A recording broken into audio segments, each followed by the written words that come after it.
Well, I think it goes back to about 2008, I think it was. I was going for a walk with my wife over on West Beach. I hadn't been over there before. Um, Went over there for a walk and was walking through the boardwalk, which goes through the dunes towards the seafront. And as I've looked across to the right, I've seen some wall, which I thought was sort of like Victorian type wall. But I kind of recall it being looking like a bit like a maze, lots and lots of vegetation, um, and kind of thinking, oh, I wonder what that is, and sort of the mystery and adventure of what could be in there. I wish I could get in there to have a look what was there. And then I sort of recall as we went over to the top of the brow of the boardwalk, there was the plaque which said all about the fort. So I was reading all about that with great interest. And that's kind of how I first found out about Littlehampton Fort. And I think I kind of looked at it again, probably 2010, the summertime of 2010, I think it was. I started looking into it and progressing through with that, and it wasn't really a priority, and it wasn't something I was really focusing on. It was something I was just looking at, as I was going along. And then come January 2011, January the 14th, my dad passed away, and that's kind of where it sort of launched, because I really needed something to focus on. Really struggled with Dad's passing away. He was the first sort of family member that we'd lost. So it really helped me to get through that, and by focusing on the sort of research and the bit about the fort I was looking into, it kind of helped the situation. As I said, I started looking into it in 2010, so Dad was aware of my interest in the fort, and he was very, very supportive, and he was always asking me, how's it getting on with the fort, Andy? How are you doing? What have you found out, and how's it going? So that kind of pushed me to really knuckle down and look into it properly. And like I say, it really helped me to move forward with Dad's passing.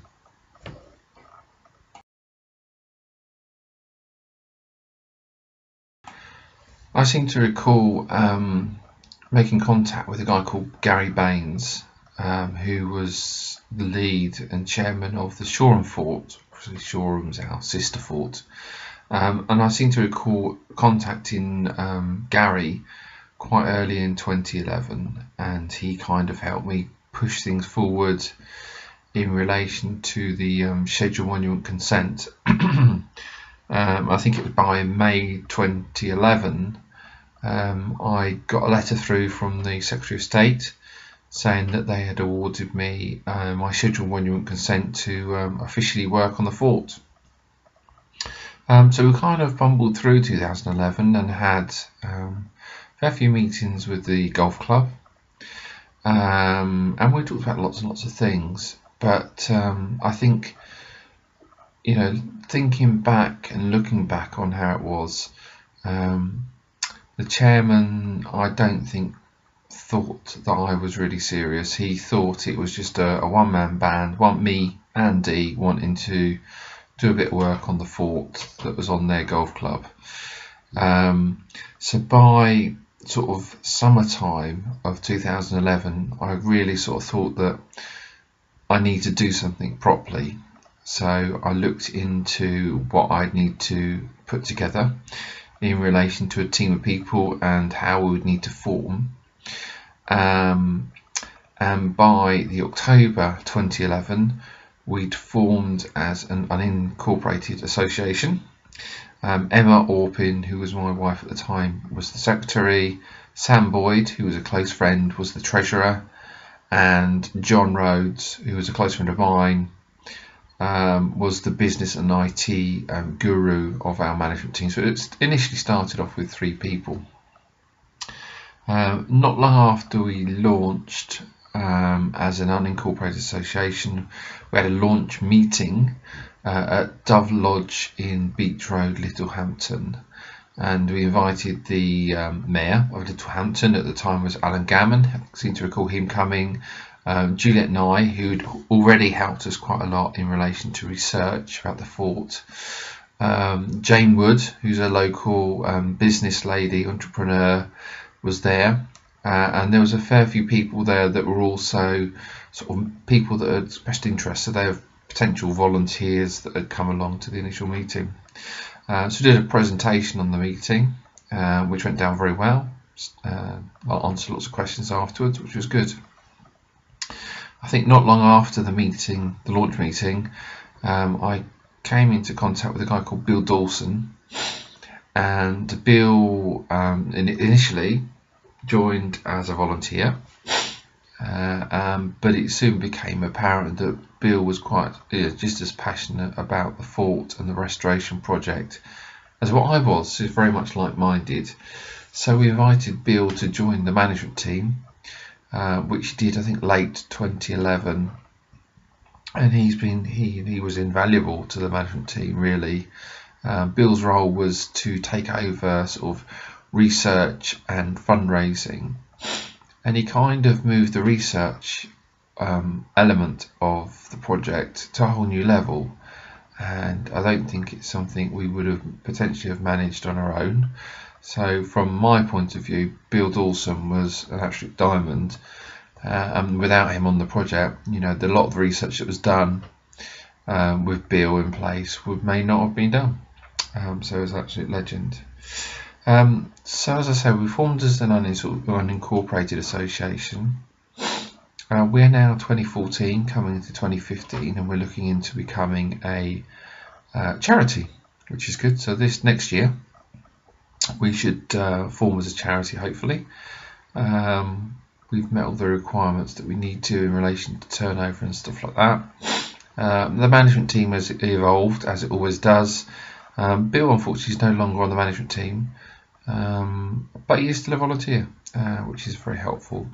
We now have Green Harvey, who's the secretary, Maddie Boone, who's the treasurer, and a guy called Jeff Driver, who I've spoken to before. Jeff's our sort of webmaster guru. He's a real diamond as well. John's still around on the team as well, still in the same sort of position as what he was before, sort of business and IT, and that's really the management team as it is at the moment.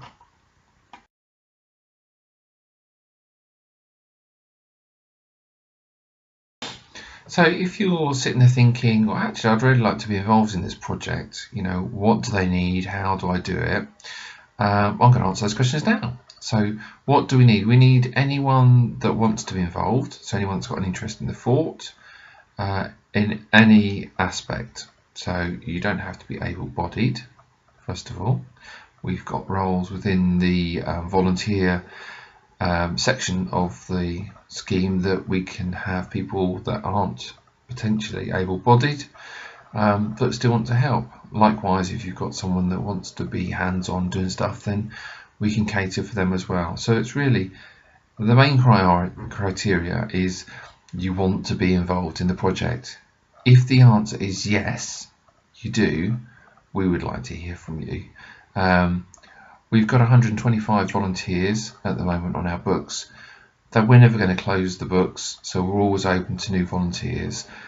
If you would like to become involved, then if you go to our fort website, there's a page about volunteering, and there's a little form to fill in online, and it just is an expression of interest. So it's a bit a bit about you, what sort of skills you've got, and what you'd like to do when you'd like to do it. Pretty much it, really. Fill that in, send it through to us, and then we can go from there. So, like I say, if you want to be involved, we'd love to have you on board. Fill in the form, and we'll be in contact with you shortly.